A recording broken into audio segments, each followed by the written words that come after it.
Entonces comentábamos que a veces antes de acudir a consulta pues es más cómodo, está a mano. Yo creo que todo el mundo al final lo ha hecho alguna vez, ¿no? Buscar, a veces es un error y los propios pacientes hablan de ello, que porque te salen una serie de datos que más que enseñarte te asustan, ¿no? Entonces, aún así se emiten esta serie de páginas, comparten conocimiento, lo comparten con el facultativo, hay un cambio de opinión, interacción. En el campo del autismo, por lo menos en el caso nuestro de la Federación Autismo Madrid, sí que es verdad que la primera instancia a la que acude la familia para buscar información es Internet. Podría arriesgarme y decir que en el 99% de los casos. Nosotros tenemos en la Federación el servicio de información y asesoramiento y la mayoría de gente que nos llama por teléfono para consultarnos cualquier cosa es porque primero ha visto algo en Internet, o una noticia, o un anuncio, o un curso, o una investigación que se ha dado de repente a conocer y les llama la atención y les encaja, pues esto es lo que me pasa a mí, y entonces es cuando empiezan en primera instancia a buscar más información a través de las redes y después nos llaman a nosotros o bien al médico o a algún otro profesional. Sí, entonces, y una cosa que quería añadir, yo creo que las nuevas tecnologías, ahora nos hemos centrado en ellas, y está el doctor Google, y está Internet, y todo el mundo digital, pero yo voy a contar una cosa que he contado muchas veces, es muy rápido. Yo tuve un paciente en el que me acuerdo que en una conversación con el residente que tenía sentado al lado, le estaba diciendo, pues después de todo lo que le han visto, neurointerna, no sé qué, en Puerta de Hierro, va a ser un síndrome de piernas inquietas. Un comentario. Y se marchó el señor de la consulta, volvió a la consulta, casualmente este hombre era bedel de una de las facultades de la Universidad de Madrid, de la Complutense, se fue a la biblioteca, hizo una búsqueda bibliográfica, o le hicieron una búsqueda bibliográfica, en aquella época se hacían búsquedas, no como ahora, ¿no? Que ibas a internet la ves, había que hacer la búsqueda, y me vino fotocopiadas con un montón de publicaciones hablando del síndrome de piernas inquietas. Entonces, y esto está hablando hace 15 años, es decir, que estamos hablando que siempre ha habido esta inquietud. Cuando uno ha tenido oportunidad de informarse, por el mecanismo que sea, se ha informado. Tenemos que ser conscientes de que los pacientes bien informados son fundamentales. Mal informados son malos pacientes, nos van a complicar a nosotros, porque van a hacer cosas que posiblemente no están indicadas. A nosotros nos va a obligar a perder un tiempo extraordinario en rebatir cosas que ellos pueden estar leyendo en páginas que no están adecuadas, o sea, que no son serias y que le van a conducir a tomar decisiones erróneas, como es fiarse de cosas que no se deben fiar, acudir a otros profesionales, etc. Por lo tanto, lo que acaba de decir Nacho yo creo que es fundamental, es decir, hay que hacer una selección muy exhaustiva de aquellas páginas que son fiables desde el punto de vista científico, de información a los usuarios, a los pacientes, y debemos tener dos niveles de información. Uno en el que el nivel de acceso, el privilegio de acceso, que se llama muchas veces en el mundillo ¿no? Sea máximo para un profesional que quiera establecer o acceder a una información de última generación en determinada patología, y otra cosa es la información que está disponible para el usuario general, porque si no se puede generar ese conflicto, efectivamente, y hay que saber interpretar lo que se lee. Es decir, cualquier artículo de una revista médica, si no tienes hábito de lectura o de crítica de un artículo médico, pues a lo mejor no lo sabes interpretar. Y muchos médicos no lo interpretan bien, imaginémonos cómo lo van a interpretar pacientes que a lo mejor lo que están viendo están leyendo aquello que quieren leer y no están entendiendo realmente lo que está poniendo, ¿no? Entonces, ojo con esto. Nosotros, por ejemplo, uno de los medios que tenemos para difundir toda esta información es a través de Facebook, que no hemos comentado nada, pero que es una herramienta que es de las más utilizadas en la actualidad. Tenemos más de 100.000 seguidores, entonces tenemos que tener muchísimo cuidado con la información que ponemos, por lo que está comentando Julián. Yo creo que a mí me parece excelente que todo el mundo intente informarse. Yo creo que es muy bueno. Por eso apuntaba que posiblemente con una guía las asociaciones de pacientes, las sociedades científicas se ayudan en esto mucho, pero es que no hay que olvidar una cosa. Un paciente no es solamente una persona que sufre, sino es una unidad de consumo. Y esto es muy peligroso. Es una unidad de consumo, puede ser de medicamentos o puede ser de técnicas hospitalarias o puede ser... Entonces, bueno, pues hay gente que hace negocio con esto. Entonces, bueno, yo creo que en el mundo de la información quien más sabe es quien obtiene un beneficio por hacer una técnica o hacer cualquier cosa de este tipo. Entonces, bueno, el paciente cuando se pone a leer sobre sus enfermedades Bueno, pues hay ¿cuántos pacientes se han ido a operar a sitios distintos del mundo para durar exactamente lo mismo, pero con mucho menos dinero, por poner un ejemplo? Y es porque han consultado no solamente en Google, sino en cualquier página, hasta páginas determinadas de instituciones sanitarias determinadas, que al final pues ellos viven del dinero que les dan sus pacientes.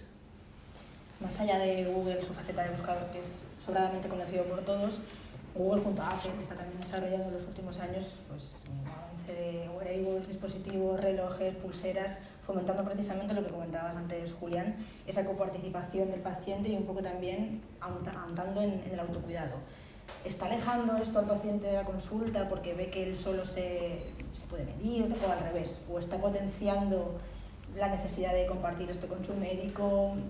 Le dan ganas de ir de cuidarse y de compartirlo con el profesional. Yo creo que cuanto más información tiene el paciente, posiblemente más inquietudes le genera y más necesidad de luego verificar que esa inquietud es algo o no es nada. Por lo tanto, hemos pasado, yo creo que todo el mundo lo ha visto, ¿no? En los últimos 15, 20 años es ya norma en cualquier anuncio publicitario, en radios, televisiones, lo de consulte con su. Al final estamos medicalizando en exceso la vida de los ciudadanos. Cualquier cosa se tiene que consultar con un psicólogo, vemos todos. Algo que era habitual era el duelo toda la vida. El duelo ha sido una faceta vinculada a la humanidad. Hemos sufrido el duelo desde hace siglos, ¿no? Desde que existe el hombre. Y sin embargo ahora el duelo se está de alguna forma psicologizando, vamos a llamar una palabra rara, ¿no? Apoyado por psicólogos. Vamos a ver, hace falta realmente eso, hace falta. Necesitamos de verdad recurrir a medicalizar y a depender de los servicios asistenciales todos los ámbitos de nuestra vida. Lo que antes era un nebus vulgar ahora requiere sistemáticamente un control exhaustivo, periódico y tal, porque la televisión ha dicho consulte con su dermatólogo y el dermatólogo además ya de paso dice, bueno, pues venga cada año y le reviso y además así le hago la foto y me la manda por internet y la veo yo y le digo, mire usted no se preocupe, sigue bien. Es decir, ojo con todo esto, insisto, porque estamos quizá abusando en exceso de la dependencia de los profesionales de la salud en todo su ámbito, o de otros tipos de profesionales, ¿no? Servicios sociales, etcétera, cuando a lo mejor no es tan necesario. Y en parte eso viene vinculado a esta nueva tecnología donde uno llega, ve cosas y da, pues voy a acceder a ello, ¿no? A mí me da mucho miedo, ¿no? No sabemos a lo que quizás nosotros lo vamos a jubilar y no vamos a vivir ese boom tan tremendo, pero de luego tú lo vas a tener muy complicado, ¿eh?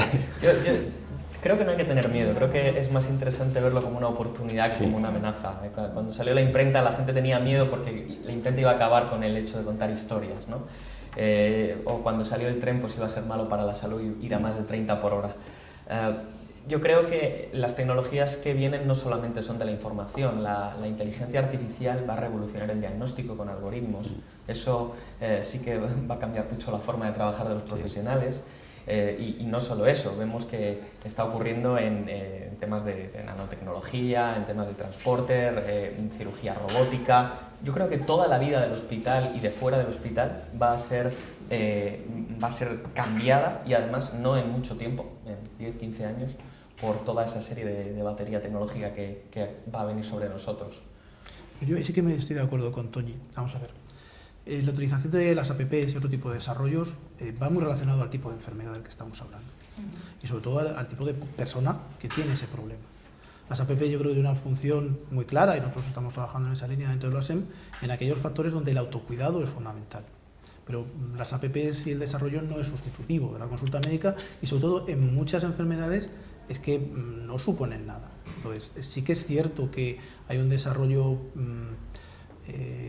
exhaustivo y floral de APPs que a veces te encuentras, por lo que comentabas antes, de desarrolladores que empiezan a ver un nicho de negocio y empiezan a generar y ellas mismas mueren, es decir, porque no tiene sentido. Yo sí que creo que ese tipo de cosas hay que vincularlos donde se hace y cómo se hace, y que a veces una nueva tecnología tan novedosa es pues un canal de televisión donde se dé una determinada información. A veces hablábamos, y en un momento Julián alguna experiencia personal, pues yo lo he dicho, es decir, a mí algunas veces me parecía que tenía una consulta a 4, Es decir, el monitor del ordenador, el paciente, lo que yo decía, lo que decían en la televisión sobre un determinado problema. Es decir, que eso también cambia un poquito la situación. Entonces, yo creo que hay que precisar mucho en qué enfermedades ese tipo de cosas tiene sentido y que ahí somos los profesionales donde podemos intervenir, porque las APP son buenas soluciones, pero no para todo. Y sobre todo hay que tener cuidado qué uso podemos dar, porque a veces podemos generar una falsa seguridad al paciente que piensa porque ha visto en la APP ha metido determinada cosa que no es lo que es, o al revés, generar una urgencia con una carga de agobio importante en el paciente porque la APP lo que le dice es otra cosa diferente. Entonces, creo que hay que individualizar mucho en qué enfermedades aporta y en cuáles no. Sí, estamos de acuerdo, yo creo todos, ¿no? Que hay que individualizar todo. Además, por ejemplo, muchas familias o muchas personas que necesitan acudir al médico, el problema no lo tienen a lo mejor tanto con la nueva tecnología, porque estamos también todos de acuerdo en que el que la familia, el paciente esté informado es un derecho, pero yo tengo tanto acceso a la información o tanto acceso a las nuevas tecnologías que yo me empiezo a generar mi propio diagnóstico. Entonces, cuando llamo al médico y pido cita para confirmar ese diagnóstico, para consultar o para preguntar lo que sea, el problema que nosotros estamos encontrando es que hay una lista de espera impresionante. Entonces, yo tengo ahora una preocupación muy grande, como por ejemplo que creo que mi hijo tiene autismo y me dan una cita para dentro de un año. Cuando además estoy leyendo en internet que es que el diagnóstico me lo tienen que dar cuanto antes posible para tener una intervención lo más temprana posible, etcétera. Entonces, al igual que se crece a nivel tecnológico, yo estoy de acuerdo con Toñi en que hay que hacer una inversión a nivel económico y a nivel de formación de los profesionales para que todo vaya dado de la mano, si no se queda cojo. Sí, a mí me preocupa el que las nuevas tecnologías, las nuevas APPs puedan medicalizar tanto la vida que lleguemos a generar enfermedades que no existen y que nunca hubieran existido, ¿no? Y eso es un problema grande, porque yo veo que tengo un paciente diabético que tiene su máquina, que tiene su control y que es dueño de su enfermedad y me parece estupendo. Así que pasa con la anticoagulación o con la hipertensión. Pero estamos generando APPs que si un día respiramos un poco más fuerte y tenemos una arritmia, estamos creando un enfermo, porque tiene arritmias que las tiene todo el mundo, pero no se las han medido, no las han visto. Entonces, bueno, pues de acuerdo con todos. Dependiendo qué enfermedades, sobre todo enfermedades de larga evolución, y yo creo que tenemos que quitarnos a pacientes de las consultas. Y lo digo en el mejor sentido de la palabra, en el sentido de que nosotros no tenemos por qué ser ni los padres ni los hermanos mayores de los pacientes. Ellos deben controlar su enfermedad cada vez somos más cultos, cada vez somos más conscientes, y el paciente tiene que venir a vernos a nosotros a aquellos controles imprescindibles que tengan que hacerse, pero por lo demás no. Otra cosa es esto que os decía ahora mismo, que uno vea esto que está tan de moda, que es el footing, a gente corriendo con 10.000 máquinas y preocupado si va a subir por encima de 126 o va a tener una arritmia en cualquier sitio, ¿no? Bueno, pero esto que estás diciendo, a mí una de las cosas que me preocupa es que todos los que nos hemos lanzado últimamente, quizá porque nos ha pillado tarde, queremos aprovechar estos años, ¿no? Con estas tecnologías, somos compulsivos. Al final, el otro día hablaba con uno, bueno, un tuitero habitual, eminente cirujano del Hospital Clínico, no voy a dar el nombre, pero me imagino que ya sabéis quién es, que él me decía que él necesitaba eso, era compulsivo, es decir, que realmente estamos en un nivel quizá exagerado. Tenemos que saber también moderarnos un poquito.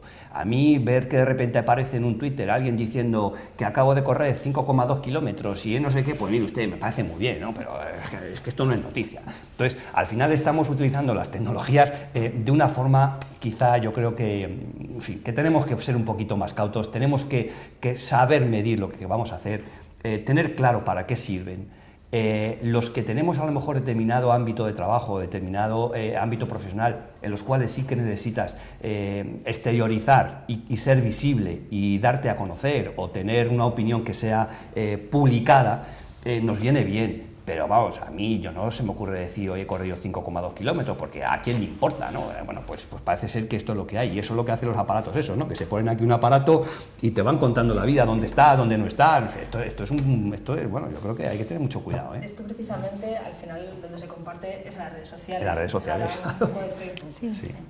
Yo creo que tiene dos vertientes, ¿no? Vamos a abordarlo así, puede ser. Por una parte está la idea del paciente empoderado. Yo creo que las asociaciones, las federaciones, pacientes, familias, yo creo que se están potenciando o están ayudando mucho, porque al final las redes sociales son un espacio para compartir experiencias. Y luego también por la parte médica cada vez es más frecuente que algunos profesionales de los más activos en las tecnologías, ¿no?, están incluso ofreciendo diagnósticos online a través de blogs o me decías tu correo, pues ya incluso por Twitter, sí y tal. Entonces, bueno, ¿cómo veis esto? Bueno, fíjate, discúlpame, de la variación médica colegial lo vemos tan importante que incluso hemos construido un pequeño manual sobre la ética del uso de las redes sociales. Nos parece importantísimo porque tiene dos vertientes: tu comunicación con el paciente por un lado y tu vida propia por otro, la del médico. Vamos a partir de una base: las redes sociales, en todos los médicos que se meten en redes sociales, el médico que se mete ahí debe saber que debe tener una vida ejemplar, no le queda otra, porque ya no puede desdoblar su vida en dos, es médico público para toda la universidad. Bueno, desde ese punto de vista, los comportamientos éticos que debe tener un médico tienen que ser de los más exquisitos, desde a la hora de manifestarse, a la hora de tratar a los compañeros, a la hora de tratar a los pacientes, cómo guardar la debida confidencialidad. Bueno, esto es un problema muy serio. Pablo Picasso decía que los ordenadores son inútiles porque solo dan respuestas. Yo creo que es una cosa que nosotros tenemos que tener muy clara. En Internet, en las redes sociales y en las aplicaciones se encuentran las respuestas, pero no las preguntas correctas. Y tenemos que explicar a los pacientes que hoy por hoy, yo no creo que esto vaya a ser así siempre, supongo que la inteligencia artificial también acabará haciéndolo, pero hoy por hoy, en ciencia como en medicina, las preguntas correctas las podemos hacer los médicos. Yo quería deciros una cosa, por eso hablaba yo de la formación de los pacientes, ¿no? Pero también falta aquí otra cosa: si los pacientes estuviésemos también en las decisiones políticas, sanitarias que se toman, las cosas serían distintas. ¿Cuál es la pretensión de la plataforma que se ha creado? Permitidme que lo diga. Es que no se hable del paciente, sino con el paciente. Y que estemos ahí, en el eje de las tomas de decisiones políticas, sanitarias. Esto es importante. Si nosotros estuviésemos ahí, variarían algunas cosas, porque vemos los dos lados, lo de paciente y lo de los médicos que nos atienden, los profesionales. Por ejemplo, tú eres un gran humanista, a pesar de hacer lo que haces, ¿no?, de la especialidad que tienes. Y yo me agrada mucho, como a estos otros tres compañeros, oírles. Y a ti, que conozco muy bien el tema del autismo, son los padres más formados y que tienen más inquietudes que yo conozca dentro del ámbito de los niños con discapacidades. De verdad que es una cosa tremenda.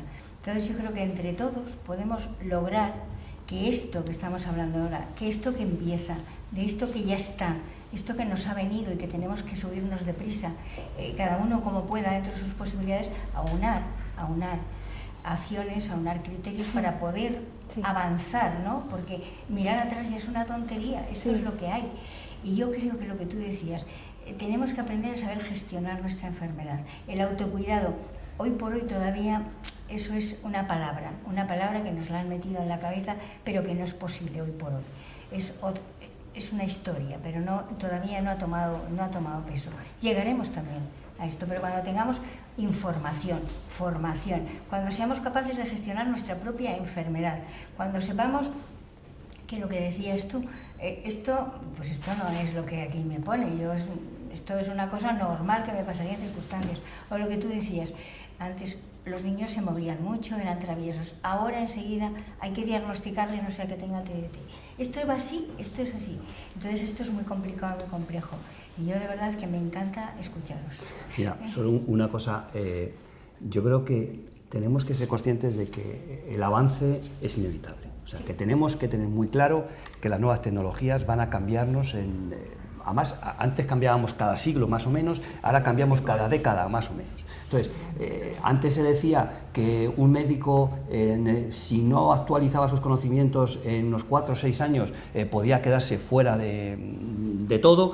Ahora mismo ya, bueno, es que es en un año, o sea, porque la evolución es tremenda. Y la información está ahí, y el que no tenga acceso a la información se queda fuera. Y luego acabas de decir una cosa que me parece fundamental. Efectivamente, los pacientes no es tan importante que estén en la toma de decisiones con el médico, porque tiene que colaborar, tiene que ser copartícipe de esa decisión, pero la decisión fundamentalmente la tiene que tomar aquel que tiene conocimientos para tomarla. Otra cosa es que tiene que hacer partícipe al paciente de esa decisión, y no hacerlo porque lo digo yo, sino hacerle entender qué es lo que hay que hacer, darle las posibilidades y que el paciente diga, efectivamente, usted tiene razón, vamos a hacer esto. Y yo sí que entiendo que los ciudadanos en general, los pacientes en este caso, deben ser quienes de alguna forma dirijan la política sanitaria hacia donde los pacientes, los ciudadanos, quieren que vaya la política sanitaria, pero no hacia donde tiene que ir un médico, un profesional, un psicólogo, un farmacéutico, que eso es otra cosa, ¿no? Es como decirle a un ingeniero hacia dónde tiene que dirigir el desarrollo eléctrico de un país, ¿no? Y usted tendrá que decir que la política energética es que ningún miembro de este país se quede sin luz en ningún momento y tal. Ahora, no, de ahí a que le digas dónde pones una central o dónde no la pones, creo que no es el momento. Por lo tanto, ciudadanos, participación en la política sanitaria, sí, y ciudadanos, coparticipación, pero con responsabilidad máxima recaída en el profesional a la hora de tomar decisiones de carácter clínico, porque para eso nos hemos formado y para eso estamos, ¿no? Entonces, es difícil todo esto, es complicado, porque realmente... Es complicado porque se toca el tema de la confianza, y eso es muy delicado. Pero todo lo que pretendemos es sentirnos implicados en las políticas sanitarias, ¿no? Al margen de ellas.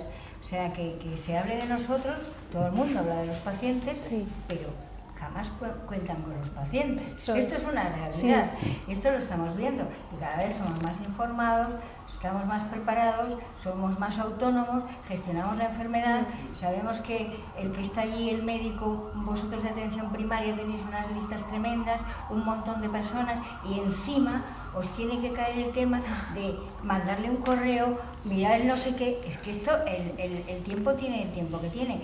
Tu especialidad es de mucho más tiempo, de mucha más...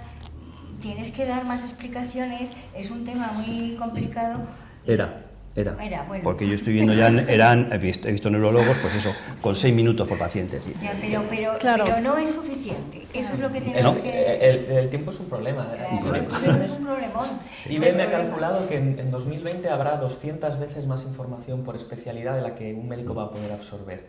La acumulación de conocimiento es exponencial. A mí me gusta llamarlo inflación del conocimiento. Estamos entrando en una inflación, generamos más ciencia de la que podemos absorber.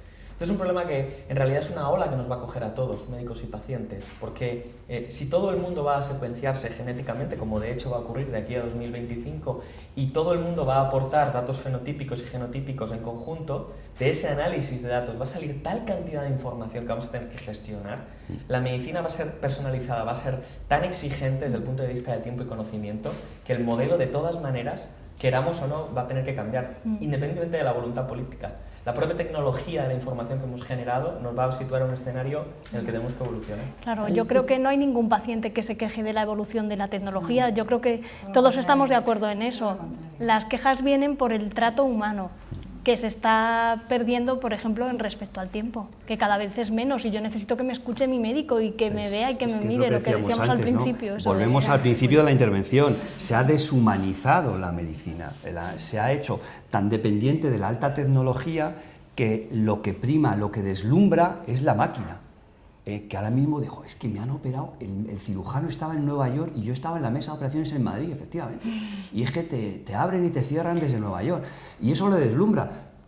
Pero es que a mí lo que me gusta es que el cirujano, cuando acabe, pasa visita y me diga que cómo estás, tal y cual. Y el señor que está en Nueva York está en Nueva York y no me va a ver. Es decir, que lo difícil es hay que encontrar volver el equilibrio. a ese punto de equilibrio entre esa faceta humana que representa la medicina, ¿no? Es que cuando un señor acude al médico es porque se encuentra mal, es que está enfermo. Y lo que busca muchas veces es consuelo, es apoyo. Sabemos que esto es así. Y si lo dejamos de dar y transformamos la consulta en un mero acto de pura tecnología, yo creo que vamos mal. Entonces la gente va a dejar de ir al médico y va a decir, miro en internet y ya está. Tengo una pantalla delante, hola doctor Google, me duele esto. Yo creo que eso es un reto, y además es un reto propio de la profesión, y yo creo que la tecnología tiene algo que ver en eso, pero no todo. Me parece que el que podamos introducir en las facultades materias como comunicación, como deontología, me parece tan importante como el que sepamos utilizar la tecnología. Esta gripe estoy convencido de que la pasaremos, porque al final el paciente le pregunta a su médico por su problema.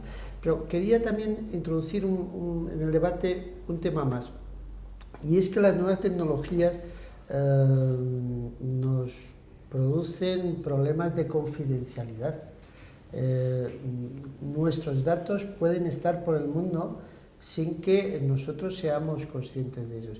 Y esto, mientras no nos cause un agravio, un problema, un mal, no somos conscientes, pero en cuanto haya oportunidad de que nos lo causen, nos daremos cuenta de lo indefensos que estamos ante estas nuevas tecnologías.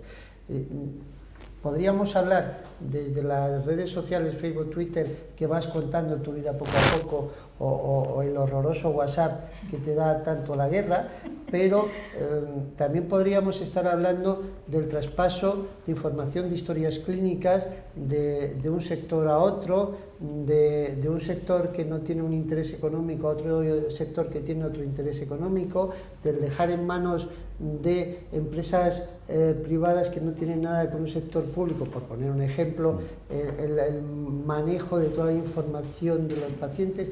Esto, que también es nueva tecnología, a mí me produce una seria preocupación. A nosotros escalofríos, preocupación y escalofríos. El día que vayas a pedir un crédito y no te lo den porque en Google ha aparecido que tienes no sé qué enfermedad, ¿qué ocurrirá? El problema es que uno lo piensa y si hay hacker, que eso parece ser que es una profesión de futuro, ¿no? Que son capaces de entrar en los grandes archivos de la Casa Blanca o tal, que no serán capaces de hacer si se lo proponen y en un momento determinado les interesa, porque hasta ahora parece que no hay interés en saber si tú eres diabético o el otro es no sé qué. Bueno, ponlo en Google y verás tú. Pero claro, llegará un momento en el que alguien se pueda plantear que esa información comercialmente es rentable, o desde el punto de vista que sea, ¿no? Entonces, al final, efectivamente, toda esta información de nuestra vida está en la nube, está ahí. Y siempre hay alguien más inteligente, cada vez más joven, vendrá uno de Pakistán o de la India, que son los que manejan estas cosas y tienen una mente privilegiada para este mundillo, y dirán, a ver, Julián Esquerranda, mira, nació no sé dónde, tiene esto, tiene lo otro, en tal fecha le operaron, aquí tienen... a mí eso me preocupa también, me preocupa porque no somos capaces, o por lo menos creo que no somos capaces de poner los suficientes filtros para evitarlo. Yo no sé si eso es factible o no hacerlo, pero posiblemente es tan costoso meter tantos filtros que no compensa. Y no compensa meterlos porque a lo mejor hay alguien que no le interese meterlos también, porque en el fondo tener acceso a esa base de información siempre tiene intereses, en fin, no confesables por algunas empresas, ¿no? Y a mí me da miedo también, me da mucho miedo. Por ejemplo, en el proyecto de Historia Clínica Digital del Sistema Nacional sí que hay una serie de garantías importantes, es decir, el exigir un certificado de usuario, lo cual te obliga de una manera que estés acreditado, sepas que eres tú, el compartir la enfermedad, la historia clínica no en forma activa, sino solamente como visores, es decir, a ver, esto es como decía antes Ignacio, es decir, el ir a más de 30 por hora en el tren era algo peligroso.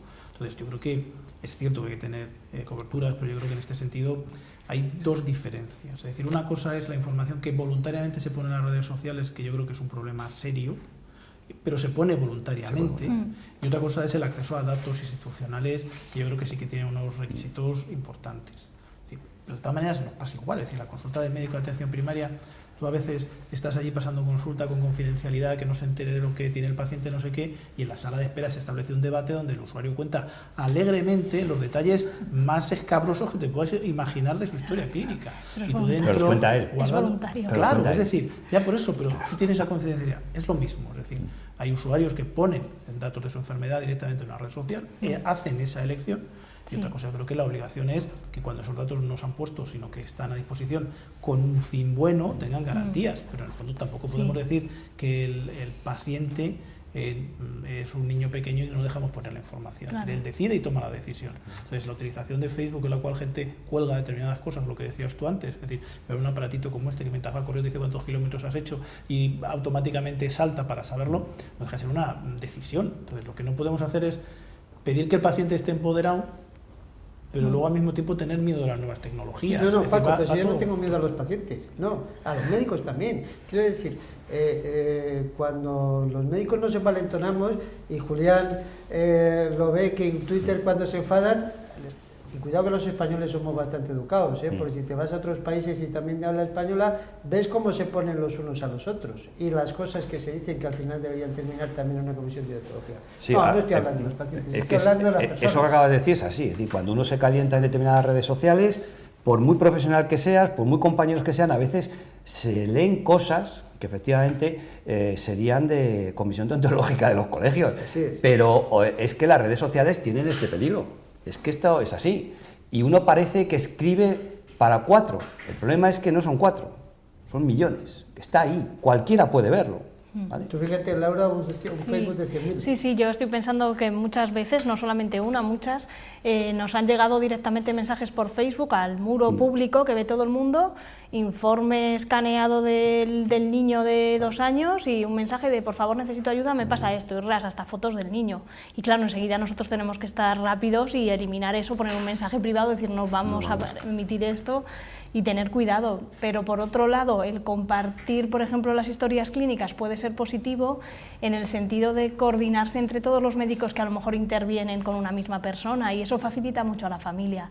El que una familia tenga que ir itinerando de médico en médico contando su historia otra vez desde el principio, no, pues me quedé embarazada cuando tenía tantos años, pues eso facilita también mucho, ¿no? Y hace que... En la tarjeta del paciente. Sí, y ya que tenemos poco tiempo de utilización del médico, ¿no?, de forma directa, si el médico ya se ha leído nuestro historial, eso también nos facilita el poder utilizar ese tiempo, aunque sea pequeño, con más calidad.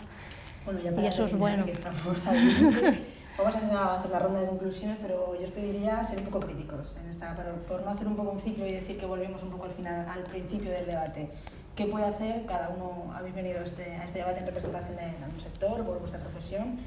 ¿Qué podéis hacer cada uno de vosotros dentro de este colectivo para mejorar esta situación a modo de conclusión y para cerrar esta conversación? Al final, ¿quién quiere empezar? Bueno, a mí como representante de la Organización Médica Colegial me preocupan varias cosas. La primera, que el comportamiento de los médicos sea suficientemente ético en las redes sociales. Segundo, que los médicos estemos lo suficientemente preparados para poder orientar a los pacientes en todas aquellas redes sociales que puedan ver. Tercero, me preocupa mucho que las nuevas técnicas informáticas de detección de alteraciones puedan producir enfermos donde no existen enfermedades. Yo desde el punto de vista de las sociedades científicas, en este caso la Sociedad Española de Médicos Generales y de Familia, que es la que estoy aquí, 2 cosas. No podemos poner puertas al campo, la relación médico-paciente ha cambiado y los médicos, los profesionales, estamos girando esa situación, de tal manera que estamos potenciando el empoderamiento del paciente, participando en la redacción, en la elaboración de páginas seguras y al mismo tiempo trabajando para que los profesionales asuman este cambio de circunstancia y no se pierda calidad en la atención. Bueno, pues yo vengo por mi parte de Hospital Ramón y Cajal, atención especializada en este caso, y creo que la parte nuestra pasa por entender que la medicina que realmente es útil y que realmente mejora la salud de la población es la medicina continua y cercana y descentralizada y fuera del hospital, y no la atención especializada, ultra tecnológica, episódica, cara y con poco impacto poblacional. Te vamos a fichar para la primaria. Sí. Yo voy a representar aquí un poco o vengo un poco en representación de los profesionales, ¿no?, desde el punto de vista laboral. Y a mí lo que más me preocuparía es que algún dirigente político entienda que la tecnología puede suplantar, en este caso, al personal y al capital humano, y en algunas ocasiones es posible que hay cosas que lo puede hacer la tecnología, pero desde luego suprimir la figura del profesional médico al frente de una consulta médica no lo va a evitar la tecnología. Es necesario, la tecnología tiene que ser coadyuvante en el diagnóstico, coadyuvante en el tratamiento, tiene que ser una herramienta que utiliza el profesional de la medicina para hacer diagnósticos cada vez más certeros, más rápidos y más seguros y tratamientos más eficaces, pero desde luego nunca suplantar la labor de un profesional que sigue siendo el eje fundamental del sistema, junto con el paciente, por supuesto. Yo estoy hablando ahora de la parte laboral, por eso, pero lo matizo.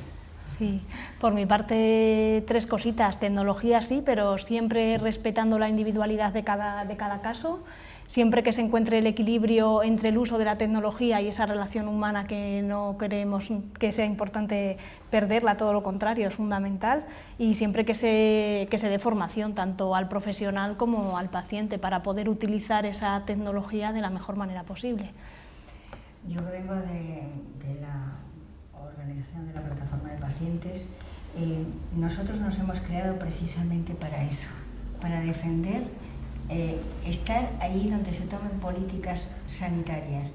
Cada uno somos de una organización distinta, organizaciones muy grandes, potentes, y queremos que esto, que el paciente sea el centro del sistema, se haga realidad, se empiece a contar con nosotros. No vamos en contra de nadie, no vamos ni en contra de profesionales, porque yo creo que nos unen más cosas que las que nos separan, que tenemos que ir juntos todos porque todos estamos en el mismo barco y tenemos los mismos intereses.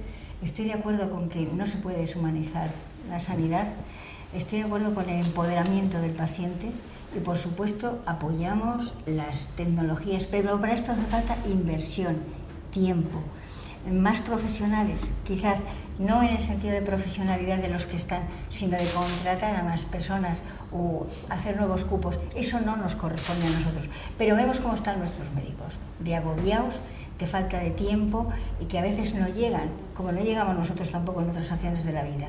Y esto es para nosotros importante. Yo creo que no solo hay que hablar de los pacientes, sino con los pacientes. Muy bien, pues muchísimas gracias a todos por todo.